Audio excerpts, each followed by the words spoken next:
Matthieu chapitre 12, verset 11. Cherchez premièrement le royaume et la justice de Dieu, et toutes choses te seront données par-dessus tout, dit le Seigneur.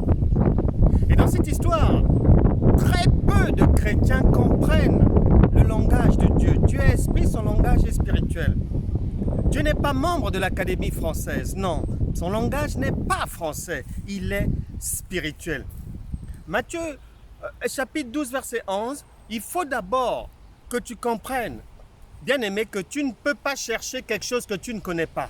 Donc dans cette histoire, contrairement à ce que la plupart pensent, avant de chercher, tu dois connaître. Tu cherches quoi? Si c'est Dieu, qui est Dieu? Qui est Jésus?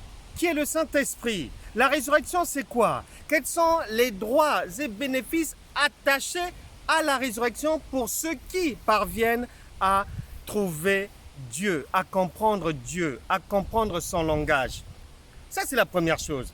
La deuxième chose, le royaume de Dieu, c'est quoi? Est-ce que tu as compris ce que veut dire le royaume de Dieu ou tu l'as saisi d'une manière bidonnée, frelatée, nauséabonde, bas de gamme, qui n'a rien à voir avec la pensée de Dieu, qui est vraiment glorieuse pour le futur de l'homme, pour ton futur?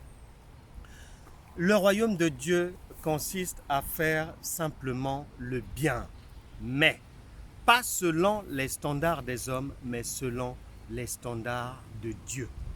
Donc deux choses. Tu dois savoir qui est Dieu. Et ensuite, tu dois savoir que la volonté de Dieu, le royaume de Dieu, consiste à faire le bien à son prochain. Mais ce bien doit cadrer avec le standard de Dieu. Pourquoi? Parce que beaucoup sont dans des associations et autres, viennent en aide aux démunis, aux orphelins, etc., etc. Ce sont de belles choses, mais Dieu étant esprit, si tu fais ces choses sans l'esprit de Dieu, ça n'ira pas.